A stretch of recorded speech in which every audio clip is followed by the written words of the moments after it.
Bapa di sorga, terpujilah namamu dari kekal sampai kekal. Kiranya channel ini menjangkau banyak jiwa-jiwa untuk kemuliaan namamu. Dan berkatilah setiap orang yang telah mendukung channel ini. Di dalam nama Yesus hamba-Mu berdoa. Amin. Kita akan membaca firman Tuhan dari Injil Lukas pasal 2. Ayat 21 sampai dengan 40, demikian firman Tuhan.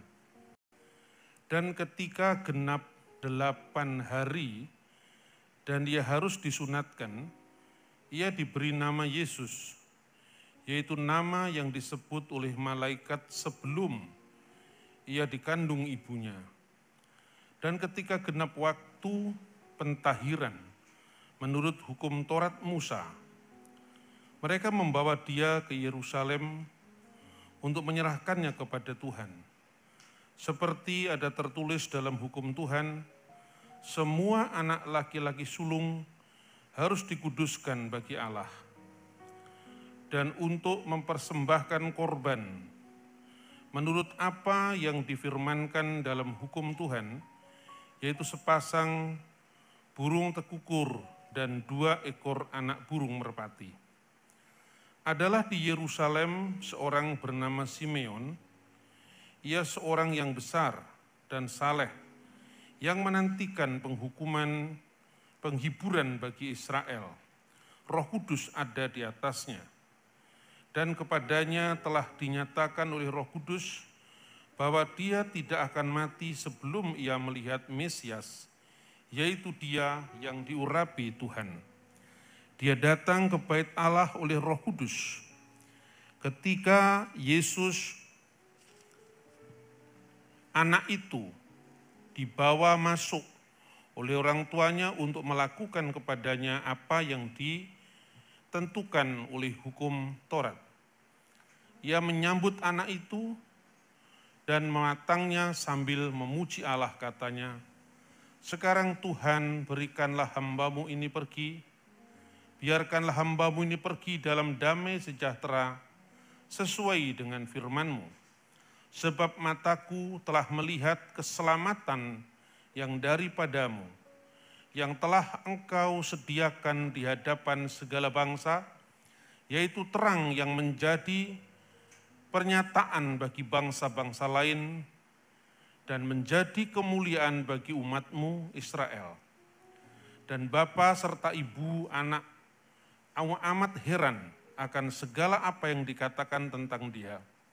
Lalu Simeon memberkati mereka dan berkata kepada Maria, ibu anak itu, "Sesungguhnya anak ini ditentukan untuk menjatuhkan atau membangkitkan banyak orang di Israel dan untuk menjadi suatu tanda yang menimbulkan perbantahan. Dan suatu pedang akan menembus jiwamu sendiri, supaya menjadi nyata pikiran hati banyak orang." Lagi pula di situ ada Hana, seorang nabi perempuan, anak Panuel dari suku Asher. Ia sudah sangat lanjut umurnya. Sesudah kawin dan hidup 70 tahun lamanya bersama suaminya, dan sekarang ia janda dan berumur 84 tahun. Ia tidak pernah meninggalkan bait Allah dan siang malam beribadah dengan berpuasa dan berdoa. Dan pada ketika itu juga datanglah ia ke situ dan mengucap syukur kepada Allah dan berbicara tentang anak itu kepada semua orang yang menantikan kelepasan untuk Yerusalem. Dan setelah selesai semua yang harus dilakukan menurut hukum Taurat, hukum Tuhan, kembalilah mereka ke kota kediamannya, yaitu kota Nazaret di Galilea. Anak itu bertambah besar dan menjadi kuat, penuh hikmat dan kasih karunia Allah ada padanya. Amin. Saudara-saudara yang terkasih dalam Tuhan, tadi pagi kita membahas mengenai penampakan malaikat kepada para gembala di Bethlehem. Dan sekarang kita membahas mengenai bagaimana kehidupan Kristus selanjutnya yang diserahkan ke bait Allah saat dia disunat. Nah, kelihatannya teks ini sudah kita baca berulang-ulang kali dalam setiap ibadah.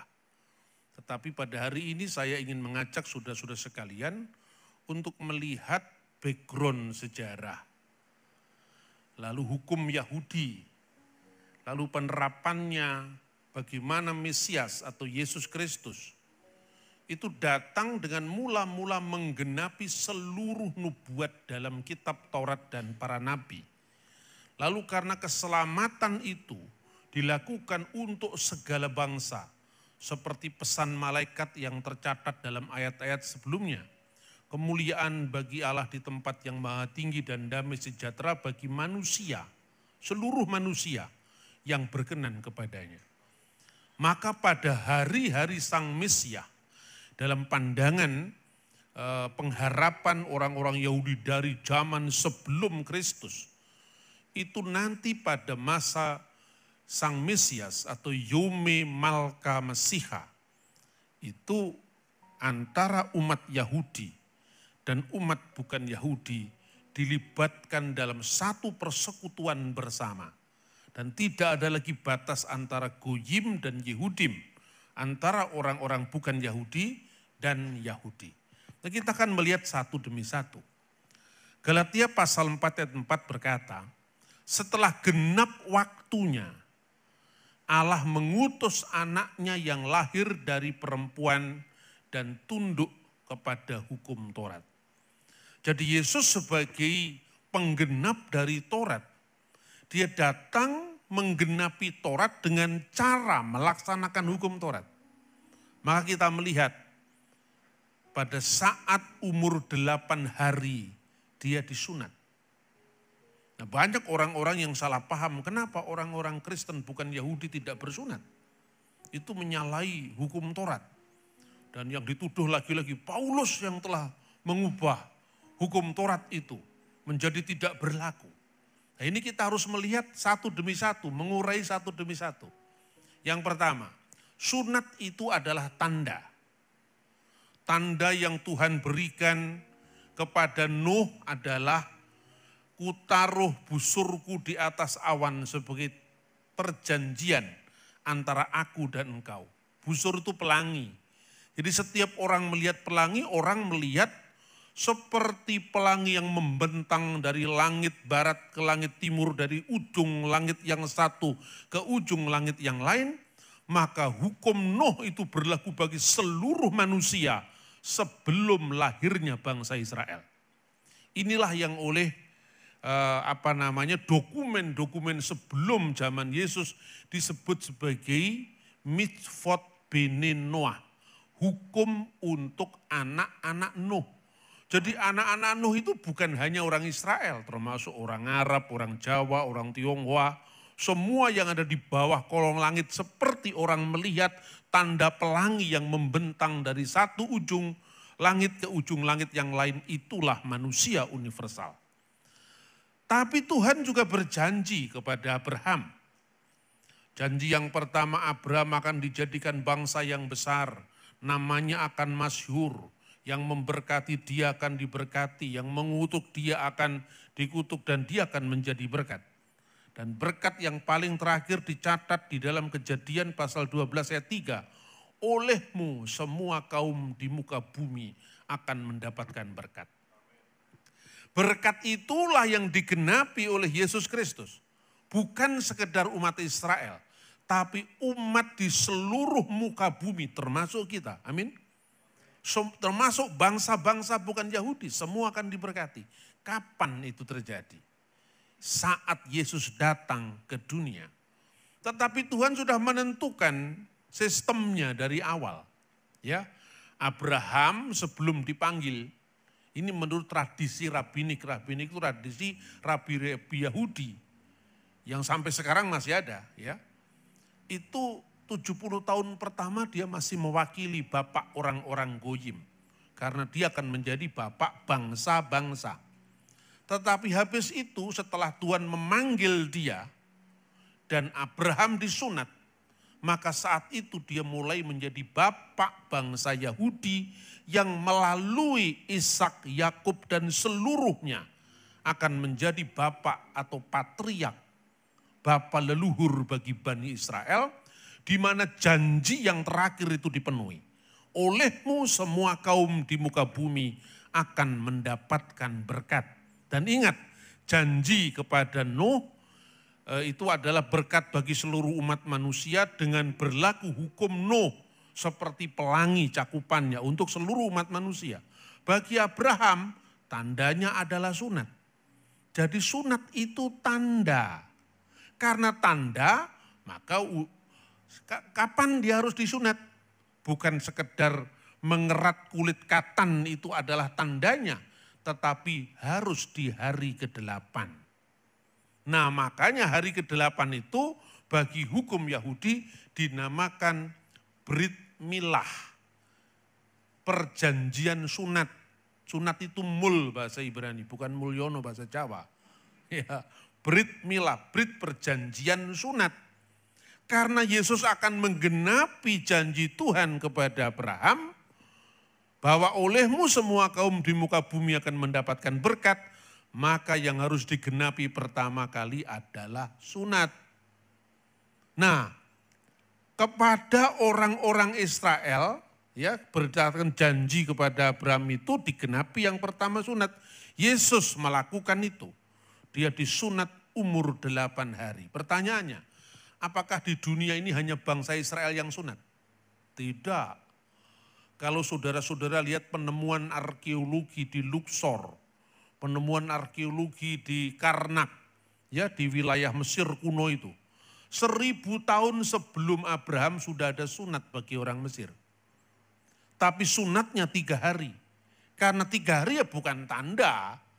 Tanda yang Tuhan berikan 8 hari.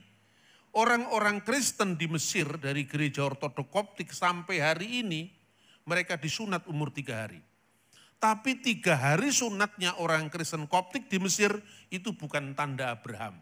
Itu hanya kebudayaan mereka dalam konteks apa? Dalam konteks penyucian lahiriah. Tidak menjadi syarat keselamatan. Sama kira-kira begini. Sebelum 17 Agustusan kita punya janur sebagai simbol daripada perayaan 17 Agustus. Apakah kita belum punya pohon kelapa? Sudah. Sebelum kita punya simbol bambu runcing yang menceritakan gegap gempita heroik perjuangan bangsa kita. Pakai bambu runcing pun berani melawan senapan Belanda. Akhirnya ditetapkan itu sebagai lambang tradisional perjuangan rakyat Indonesia. Tapi tidak setiap bambu itu runcing. Bambu yang tumpul tidak menjadi simbol. Ini simbolik. Ini saudara-saudara salah kadang-kadang memahami teks-teks kitab suci itu tidak holistik. Jadi orang menuduh, Yesus saja sunat. Kenapa orang Kristen tidak sunat? Kristen mana dulu? Bagi Kristen Yahudi sunat juga. Makanya dalam Alkitab dikatakan, rasul bagi orang-orang yang bersunat, dan rasul bagi orang-orang yang tidak bersunat. Yang bersunat itu namanya Yehudim, orang Yahudi. Sunatnya pun 8 hari. Kalau 3 hari seperti orang Koptik itu bukan perjanjian Abraham, itu tradisi Mesir. Kalau sunatnya belasan tahun seperti orang Muslim itu juga bukan tanda Abraham karena sunatnya sesuai dengan umurnya Ismail. Itu tradisi, itu bukan janji Abraham. Yesus disunat tepat 8 hari. Dan artinya penggenapan dia telah lahir dari seorang perempuan dan tunduk kepada hukum Taurat. Hukum Taurat diawali dari penggenapan ini. Makanya kadang-kadang orang bertanya, sehari-hari ini ya, kaitannya dengan Natal. Ayat ini kan langsung berbicara setelah Natalnya Yesus kan. Kemarin kita Natal. Tapi kenapa kalau kita lihat ya Natal tanggal berapa? 25 Desember. Dan dokumen terkuno yang bicara tentang itu adalah Liber Pontificalis. Tahun 126 Masehi. Jauh sebelum kultus Dewa Matahari. Jadi ini yang sering menjadi persoalan di Indonesia kan. Natal itu adalah peringatan Hari Dewa Matahari. Di mana datanya? Tidak ada itu. Perayaan Dewa Matahari itu tradisi Roma kuno yang dirayakan kira-kira pertama kali ya, itu titik balik musim dingin itu loh, tahun 274 Masehi. Zaman Kaisar Aurelian. Itulah awalnya penyembahan Saturnalia. Natal sudah diperingati tahun 126. Hanya berjarak 30 tahun setelah kematian Rasul Yohanes di Efesus tahun 96 Masehi. Data kedua, Natal sudah dirayakan di Israel, yaitu di Kaisarea. Oleh seorang pemimpin gereja namanya Theophilus tahun 170. Natal ditetapkan di Alexandria sebagai dokumen resmi pertama di Daskalia Apostolorum Koptik tahun 198. 89, sorry. Sebelum Dewa Matahari dijadikan kultus penyembahan pagan di Roma, gereja sudah Natalan. Ini dibalik-balik. Makanya banyak orang jangan mengucapkan Natal. Kalau kita mengucapkan lahirnya Yesus tidak masalah. Tapi jangan-jangan itu lahirnya Dewa Matahari. Makanya kita mesti tahu kalendernya. Kalender pertama Natal itu bukan 25 Desember. 25 Desember itu tanggal konversi. Yang mengkonversikan itu siapa? Penyesuaian. Dunia kuno itu memiliki banyak kalender, saudara-saudara. Orang Yahudi memakai kalender bulan, ya. Kalender bulan itu setahun berapa hari? Ini belajar matematika dulu. 354 hari. Kalender matahari 364 hari, selisihnya 10 hari setiap tahun. Belum lagi kalau kabisat, ditambahkan 1 hari lagi, ya kan? Selisihnya 10 hari atau 11 hari setiap 4 tahun. Itu kan setahun. Lah kalau 10 tahun kan 110 hari. Kalau 30 tahun kan jadi setahun akhirnya.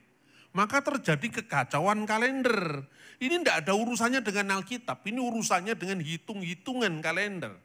Nah sekarang pertanyaannya, bagaimana penetapan itu? Begini, ya ikhwatana tahfutu fi ayamil ayat itmilat arab. Wahai saudara-saudara, ini gereja sebelum perpecahan memutuskan itu. Rayakanlah dalam perayaan-perayaan kita. Itmilat arab, hari kelahiran Tuhan kita.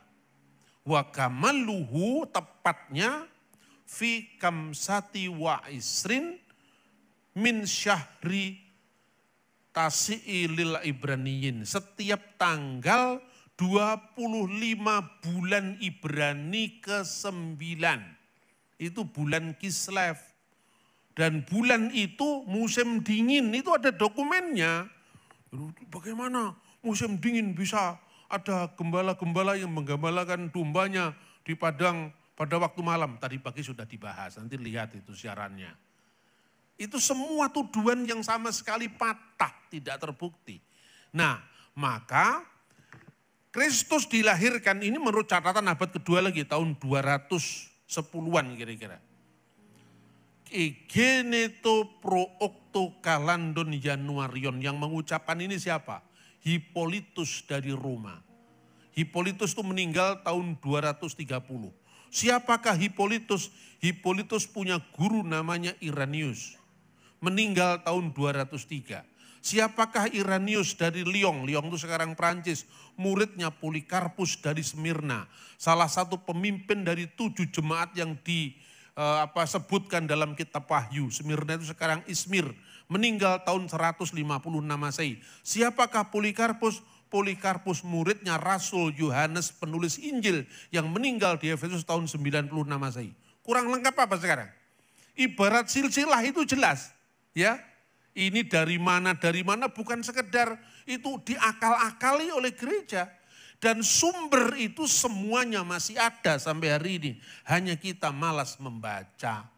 Maka ketika gereja dikacaukan dengan berbagai informasi, kita bingung. Terus ikut-ikut. Jangan ikut-ikut Natalan. Itu Dewa Matahari. Dewa Matahari itu alamatnya mana? Dewa itu tidak pernah ada. Ya toh, kok kita percaya dewanya aja tidak ada, kok dicari lahirnya. Ya toh? Nah sekarang pertanyaannya, oke, traditionally perayaan Natal itu tahun 126 dan harinya 25 bulan Kislev bertepatan dengan 25 Desember. Pertanyaannya, ini pertanyaan sederhana sehari-hari. Pak, kalau Yesus lahirnya 25 Desember, kenapa tahun barunya kok 1 Januari? Benar enggak? Mestinya kan 25 Desember jadi tanggal 1 loh. Enggak begitu. Karena perjanjian Abraham tadi, hari orang Yahudi itu dihitung dari sunatnya. Karena itu simbol perjanjian Abraham. Maka umur 8 hari Yesus dibawa ke bait Allah, disunatkan. Nanti umur 12 tahun dibawa ke bait Allah untuk naik ke mimbar, naik ke ini, bema. Bema itu naik ke atas, dia sudah dinyatakan dewasa, menerima hukum Taurat. Jadi Yesus menggenapi step by step. Maka setelah pasal ini diceritakan, Yesus umur 12 tahun dibawa ke bait Allah. Ya itu namanya bar mitzvah. Nanti setelah zaman Yesus bar mitzvah digeser menjadi umur 13, tapi pada zaman Yesus umur 12 tahun. Step by step digenapi karena apa? Mesias itu Yahudi. Keselamatan dari bangsa Yahudi baru setelah itu disebarkan kepada bangsa lain. Karena itu maka saudara-saudara dinubuatkan ada figur Simeon dan Hana. Dia mengatakan apa? Dia sudah puas karena dia sudah melihat Mesias kan begitu kan? Dia mengatakan, anak ini akan ditentukan untuk menjadi jatuh bangunnya Israel. Ya kan? Jatuhkan Israel itu artinya apa? Jadi tanda yang menimbulkan perbantahan yang membuat Israel sendiri bingung memikirkan ini. Dan ini yang terjadi bukan hanya orang non-Yahudi, bangsa Israel sendiri bingung. Kenapa Mesias ini lahir dari kalangan Yahudi? Kok sekarang banyak justru diimani oleh orang bukan Yahudi? Ketika Yesus terlalu berkembang di barat, simbol-simbolnya jadi simbol barat, maka orang Yahudi merasa itu bukan orang Yahudi, itu orang Eropa. Makanya banyak Injil ditolak. Karena warna baratnya tadi. Tapi sejak munculnya gerakan-gerakan aliyah kembali ke Israel, bangkitlah banyak orang-orang Yahudi yang kembali mengenal Mesias mereka. Karena Mesias yang dikenal oleh orang Eropa sebagai Yesus Kristus tidak lain adalah Yeshua HaMasiah. Amin. Ini awal penggenapan bangsa-bangsa seluruh dunia akan datang kepada Yesus dan menjadi pengikutnya, mengikuti jalannya sebagai jalan dan kebenaran dan hidup, dan seluruh bangsa di muka bumi akan diselamatkan. Amin saudara-saudara. Tapi pertanyaannya masih tersisa. Lalu bagaimana dengan simbol-simbol yang berbeda, sunat, makanan yang halal, makanan yang haram? Coba perhatikan. Sesuai dengan hukum pentahiran Yahudi dibawa ke bait Allah, di situ ada burung tekukur. Coba sekarang simbol ini simbol apa? Simbol Yahudi karena Yesus Yahudi.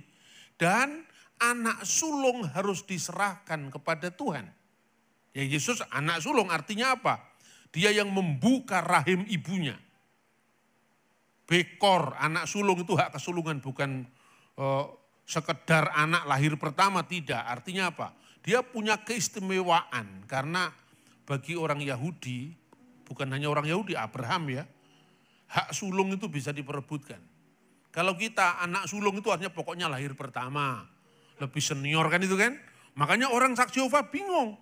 Kalau Yesus itu anak sulung, yang sulung dari segala ciptaan, maka kita adalah adik-adiknya. Jadi statusnya sama kan itu kan. Nah itu out of context. Sulung dalam makna Yahudi itu adalah hak kesulungan. Pertama, dia menjadi pemimpin mesbah keluarga. Itu haknya pertama. Menjadi imam keluarga. Kedua, dia menerima warisan jasmani 2 kali lipat dari yang tidak sulung. Yang ketiga, berhak mewarisi berkat Abraham. Berkat orang tua. Kenapa Esau memandang hak kesulungan? Karena dia hanya menekankan bagiannya 2 kali lipat. Kalau kita makan sekarang toh akan habis juga. Dia lupa menjadi imam keluarga dan menerima berkat dari bapaknya. Kalau kesulungan dipahami dalam konteks Israel, Yesus itu bukan sekedar sulung dari segala ciptaan. Artinya apa? Dia adalah yang sulung itu bekor, yang memiliki hak istimewa. Dan dia bukan bagian dari ciptaan. Ini tafsirannya beda gitu loh. Makanya menafsir Alkitab pun kalau budayanya budaya barat, ya salah alamat. Kita mesti melihat konteks budaya semula. Ya, maka saudara-saudara, yang sulung itu penting bagi orang Israel. Itu harus dipersembahkan kepada Tuhan dulu. Makanya hukum Yahudi itu ada 3 jenis. Ini harus diurai supaya kita hafal benar. Yang pertama, hukum ini dalam kitab Ulangan disebutkan. Hukum yang pertama, hukum itu semua namanya misvot, ya, hukum-hukum. Itu jenisnya ada 3. Supaya kita bisa mengurai kenapa orang non-Yahudi tidak disunat. Kenapa orang non-Yahudi boleh makan babi, itu harus clear. Karena Anda setinggi apapun teologi kita ketika ditanya, Kristen kok makan babi? Ya toh? Kita tidak bisa jawab. Kenapa kita tidak boleh makan babi? Harus tahu hukum itu ada 3. Yang pertama mispatim. Mispatim itu diterjemahkan dalam Alkitab peraturan-peraturan. Jadi peraturan-peraturan sifatnya universal. Hormatilah ayahmu dan ibumu itu universal. Sebagus apapun kita, kalau perilaku kita terhadap orang tua kita durhaka, universal, itu melanggar mispatim. Sehebat apapun kita, ibu yang melahirkan kita, itu harus kita hormati. Bapak kita hormati. Itulah hormatnya bangsa Israel kepada founding fathers. Baik leluhurnya secara jasmani maupun secara iman. Itu universal. Jangan menyembah berhala, universal. Lo yihyeleha Elohim akhirim alpanai. Jangan ada ilah lain di hadapan hadiratku, universal. Jangan mencuri, jangan membunuh, jangan berzina, universal. Yang kedua, apa yang diterjemahkan dengan 1, peraturan-peraturan, 2, ketentuan-ketentuan. Itu diterjemahkan dari kata-kata hukim. Itu tidak boleh dibantah. Jadi kenapa tidak boleh makan babi? Ya karena tidak boleh. Itu ketaatan. Kamu taat apa tidak? Kalau kamu tidak taat berarti kamu tidak setia sama Tuhan. Hukum ini hanya berlaku bagi orang Israel. Contohnya Imamat pasal 11. Ya, itu tidak berlaku bagi Goyim. Lah buktinya apa? Buktinya, kita lihat ya, kalau Anda melihat bangsa-bangsa lain apakah bukan makhluk Tuhan? Makhluk Tuhan juga. Orang Tionghoa korbannya apa? Babi. Orang Papua korbannya babi. Kalau suku berperang, tiba-tiba sudah babi itu disembelih, maka muncul namanya anak perdamaian, itu simbolnya babi. Itu penelitian seorang misionaris ya, namanya Don Richardson dalam bukunya Anak Perdamaian. Dia meneliti bagaimana simbol yang mempersatukan orang Papua itu babi. Penemuan ya prasasti yang baru tahun 60-an itu di wilayah Yordania. Ya, itu juga simbol bagaimana orang-orang Yordan lama itu di situ korbannya babi. Tetapi orang Arab korbannya apa? Onta. Lah padahal onta kan juga haram. Haram pertama itu. Imamat pasal 11 yang pertama tidak boleh dimakan. Itu adalah onta. Jadi kalau Anda tidak makan babi tetapi Anda makan onta tetap melanggar Taurat. Ya, onta enggak boleh. Kedua apa? Kelinci. Ayo siapa yang suka sate kelinci? Kalau kita pergi ke itu, mana itu? Candi Telaga Sarangan. Itu enak sekali tuh. Tidak koser, orang Yahudi tidak koser. Ketiga pelanduk, keempat baru babi, kazir. Bahasa Arabnya kinzir, tidak boleh. Terus, ini satu contoh. Orang Israel tidak boleh memasak kambing bersama susu induknya. Ayo, kalau kita makan burger, dagingnya kita makan bersama susunya tidak boleh. Alasannya apa? Tidak ada alasan, memang tidak boleh, titik. Itu berlaku bagi bangsa lain. Coba tanya orang Yahudi, alasannya apa ini tidak boleh? Maka yang ketiga itu namanya edot. Edot itu memorial law, peringatan. Nah peringatan ini yang tahu hanya Israel, termasuk ini tadi yang namanya memasak daging bersama susu induknya itu termasuk memorial. Karena apa? Bangsa Kanaan ketika Israel itu berada di dalam eksodus menuju tanah perjanjian, itu memuja dewi kesuburan.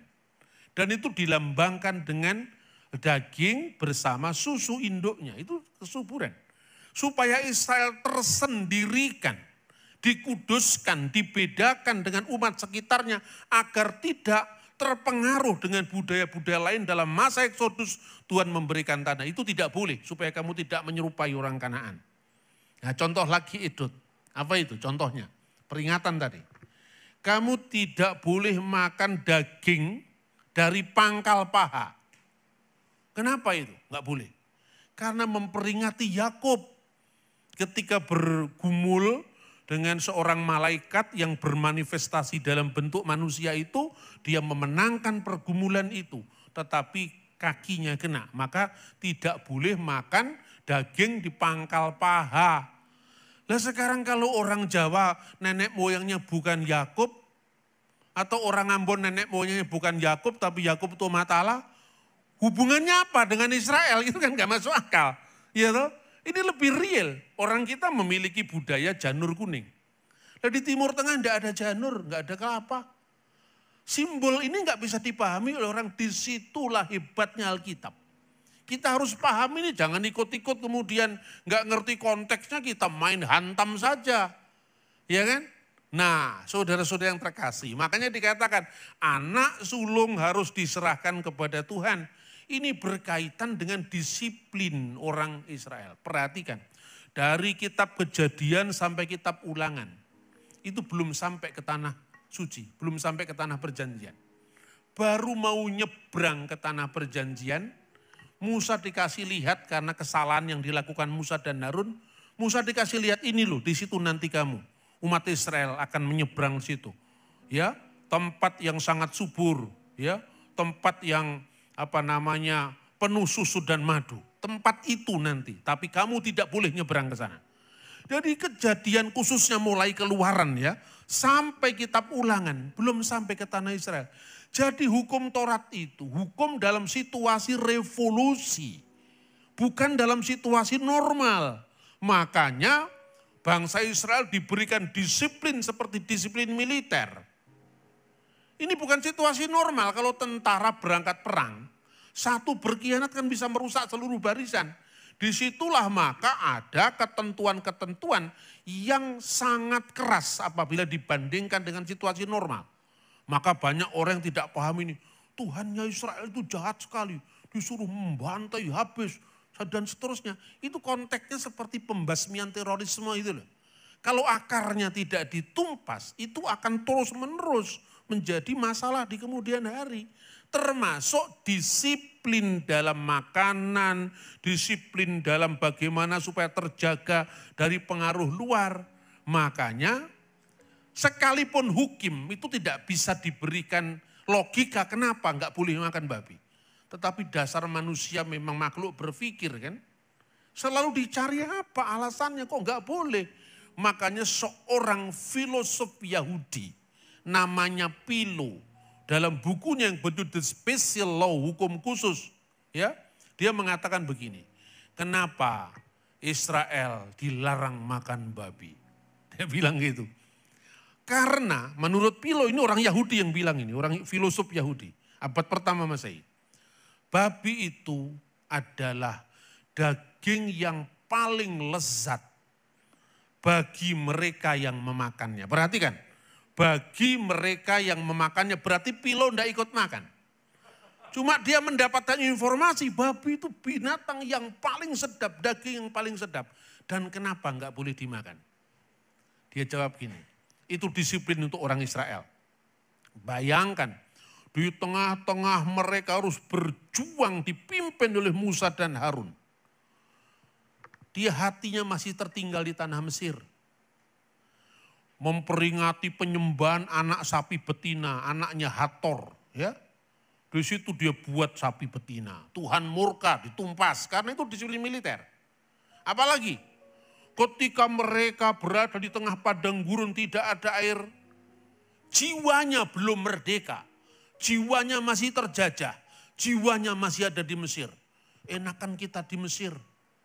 Banyak buah-buahan, banyak air, tidak kekurangan air untuk ternak kita dan untuk kita. Yang dibayangkan apa kata Alkitab? Kendi yang berisi daging. Lu perhatikan teks Alkitab itu, bangsa yang tegar tengkuk ini. Jadi kalau dalam situasi gini pikiranmu itu kendi yang berisi daging, apalagi daging babi. Itu akan membuat eksodusnya gagal itu. Itu kata Philo, bukan kata saya. Saya kalau ngomong gak pernah tafsiran saya sendiri. Saya tunjukkan Philo dalam bukunya Hukum Khusus dan Yahudi lagi yang ngomong. Lalu ada pemikir yang lain mengatakan begini.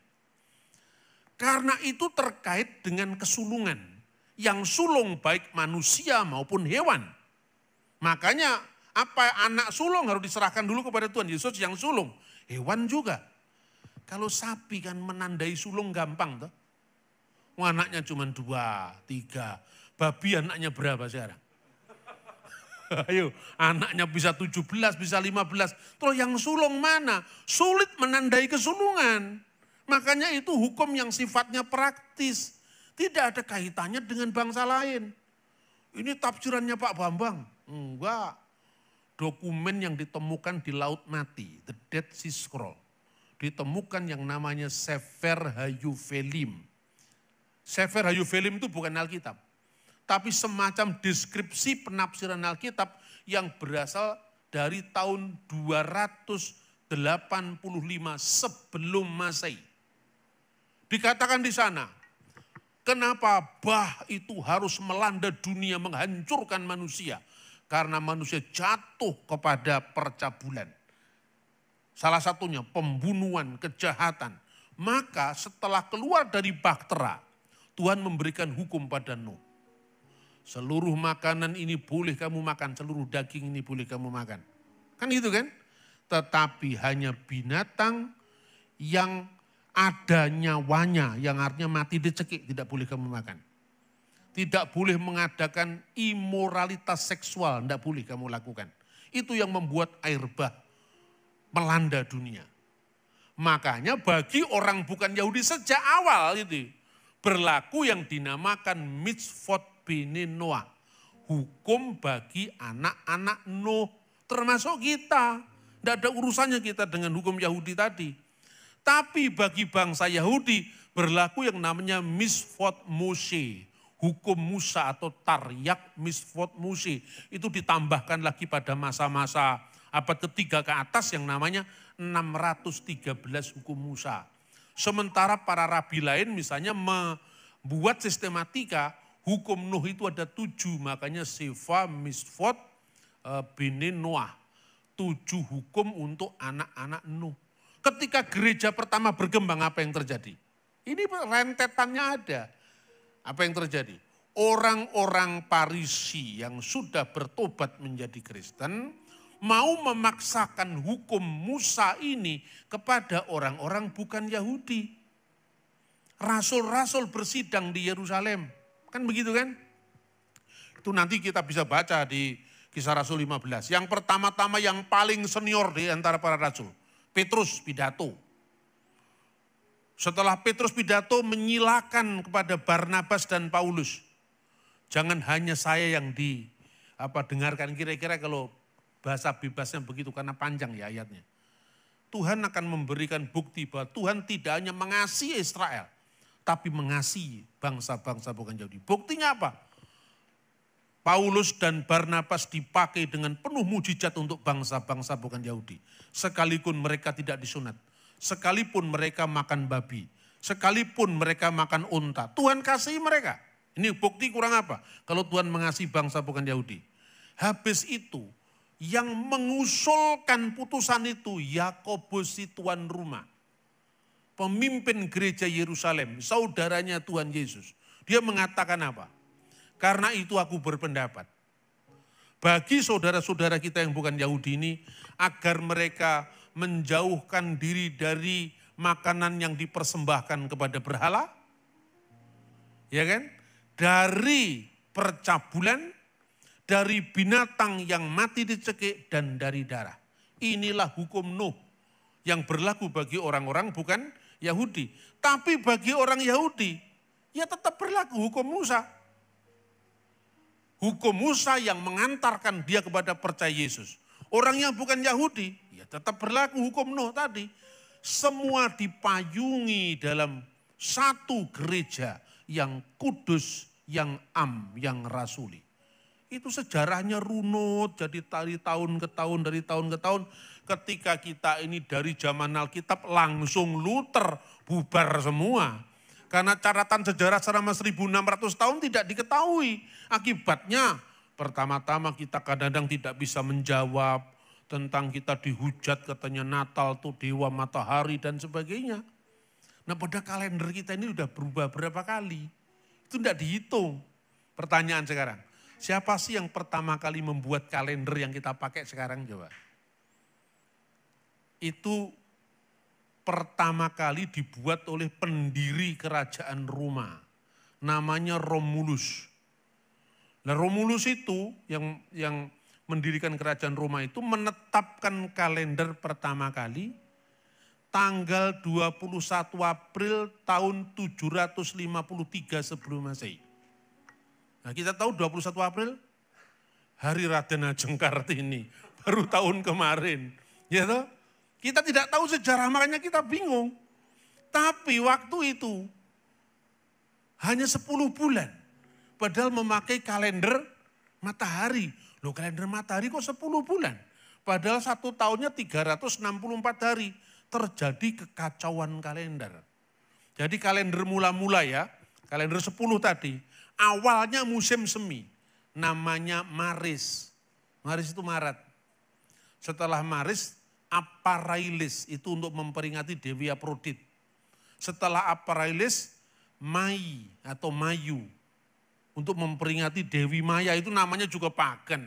Tapi dewa-dewi itu tidak ada beneran. Itu hanya di alam pikiran manusia. Setelah Maris, Aparailis, Mayu, Juni. Juno itu nama perang, dewa perang. Setelah Juno itu apa? Bukan langsung Juli itu mulai ditambahkan tahun 46 sebelum Masehi oleh Julius Kaisar. Bulan itu namanya mula-mula Quintilis, kelima. Bulan kelima, jadi Maret, April, Mei, Juni, Quintilis. Setelah Quintilis, Sextilis, bulan ke-6. Setelah Sextilis adalah bulan ke-7, Septembris. Septembris, Oktobris, Novembris, Desembris. Desem itu kan 10. Ya toh? Jadi cuma 10 bulan. Terjadi kekacauan kalender sampai kemudian ada seorang, Pompilius namanya. Ini kacau, nggak bisa kalau 364 hari, harinya cuma 10, 30, 31, 30, 31. Dirombak sistem kalender. Maka dikirimlah orang ke Mesir untuk belajar kalender. Makanya kalender Natal kan pertama ditetapkan di Mesir kan, itu jago ngitung kalender. Sejak zaman sebelum Kristen sampai ditambahkan 2 bulan. Untuk menggenapi 364 hari ditambahkan bulan Januari dan Februari. Kenapa disebut Januari? Januari itu dewa Janus. Mukanya ke depan, ke belakang, artinya masa depan dan masa lalu. Tidak usah takut dengan dewa yang bikin memang ilmuwan sebelum zaman Kristen kok. Ya toh? Ini yang dipersoalkan oleh Pak Ustadz yang sering mempersoalkan Natal itu. Hati-hati jangan meniup trompet. Karena trompet itu Yahudi. Terus tidak ada ujung pangkalnya. Awas Janus, dewa Janus, dewa Janus. Terus saya jawab, kok wedi banget karo dewa. Wong dewa itu ora enek. Dewa kan yang pikiranmu. Itu kan mitos. Bagaimana kita percaya mitos dicari tanggal kelahirannya? Itu kira-kira gini loh. Kalau kamu menatap masa depan jangan lupa masa lalu. Karena apa? Historia ya magistra vitae. Sejarah adalah guru kehidupan. Kira-kira seperti itu. Terus kemudian Februarius itu adalah syukuran menyambut musim semi. Akhirnya dari Januari, Februari, Maret, April, Mei, Juni pada tahun 46 Masehi kabisatnya belum dihitung. Kacau lagi. Makanya Julius Kaisar mengkoreksi kalender dengan menempatkan namanya bulan Juli. Itulah kalender Julian. Ditambahkan setiap 4 tahun sekali namanya kabisat supaya genep waktu 340 plus menit-menitnya tadi gitu. Rumit kan? Rumit, makanya jangan sok ngeritik kalender Natal. Ya sederhana toh, ini kan rumit. Makanya kalau kita enggak pernah tahu ya jangan bicara. Gitu loh. Kemudian Julius, Kaisar Julian. Pada masa Agustus, dia menempatkan namanya ganti Quintilis, diganti dengan Agustus. Kaisar Agustus. Ya, makanya menjadi bulan ke-8. Itu yang terjadi, tetapi sampai sekarang Desembris yang artinya bulan ke-10 jadi bulan ke-12. Ini awalnya kekacauan kalender. Makanya dengan demikian tidak usah takut dengan Dewa Janus. Setiap budaya itu selalu memiliki kearifan-kearifan lokal yang dibangun berdasarkan apa yang dihayati setiap hari. Lalu orang mempertanyakan, itu awas Sinterklas. Sinterklas itu tidak ada, itu dongeng. Lah tapi kalau kamu ngeritik Sinterklas, beduk apa ya ada di Arab? Wong beduk itu ciptaannya Sunan Tembayat itu. Enggak ada di Arab, ada beduk, mana ada beduk? Apakah minal aidin wal faizin di Arab juga enggak ada. Iya toh? Banyak lagi contoh-contoh seperti itu. Dipersoalkan Sinterklas. Sinterklas itu sebetulnya dari Saint Nicholas. Nicholas dari Mira. Ini tokoh historis. Tapi karena anak-anak ya.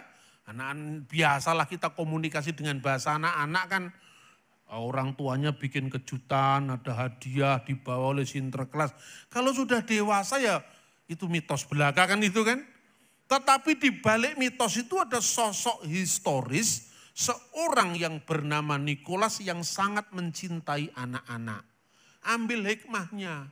Berarti apa? Gereja harus mengutamakan anak-anak sekolah minggu. Karena 10 tahun lagi mereka remaja, mereka pemuda. Jangan sampai kehilangan masa-masa emas. Gereja kita ini bisa mengalami yang namanya lost generation apabila anak-anak ini tidak kita perhatikan. Kita melihat bagaimana ke depannya gereja akan semakin menghadapi tantangan yang sulit.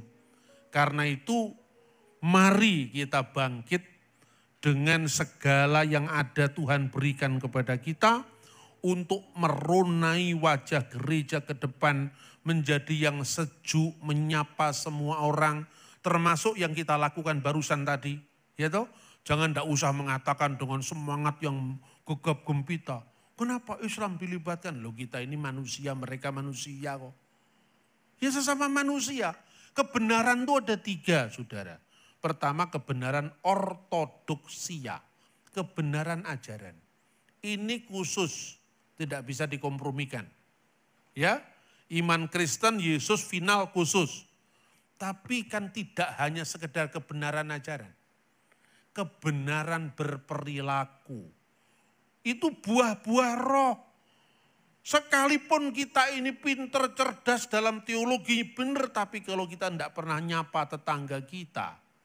Itu namanya gajah dibelangkoni, iso khotbah gak iso ngelakoni. Itu namanya ortopraksia.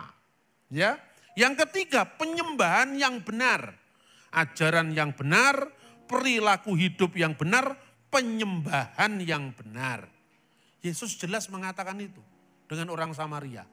Kamu menyembah Allah yang tidak kamu kenal. Kami menyembah Allah yang kami kenal. Karena keselamatan datang dari bangsa Yahudi. Yesus tidak pernah kompromi dengan orang Samaria. Pangkal selamat dari Yehuda, bukan dari Yusuf. Dari Yahudi, karena tongkat kerajaan tidak beranjak dari Yehuda. Makanya Sang Mesias akan muncul dari Yehuda. Tetapi kelakuan orang Samaria dipuji. Orang Samaria yang baik hati, minta minum pada orang perempuan Samaria. ortopraksinya diakui Yesus dan diteladani. Seperti inilah hendaknya kamu menjadi sesamamu bagi yang lain. Amin. Orang Farisi kebalikannya, ortodoksianya dibenarkan. Contohnya apa? Ahli-ahli Taurat dan orang Farisi itu telah duduk di atas kursi Musa. Disebutkan dalam Matius pasal 23. Tapi kalau dia berkelakuan jangan kamu contoh. Berarti apa? Ortodoksianya dibenarkan, makanya dia boleh mengajar. Berhak mengajar, metodenya dipakai. Tapi kelakuannya amit-amit jangan dicontoh. Dia termasuk jenis gajah di belangkoni tadi gitu loh. Mari kita implementasikan. Ketika kita bicara tentang Natal dengan segala kerumitannya, kita ambil sarinya, yaitu apa? Perilaku, kebenaran, penyembahan yang benar. Tetapi dalam konteks yang lebih luas, kita harus luwes menyampaikan. Metodenya harus luwes ramah.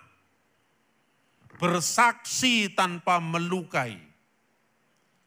Aman secara hukum, ramah secara budaya.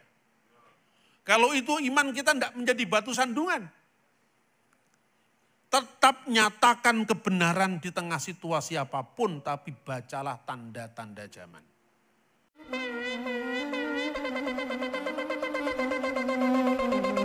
Joy to the world, the Lord is come.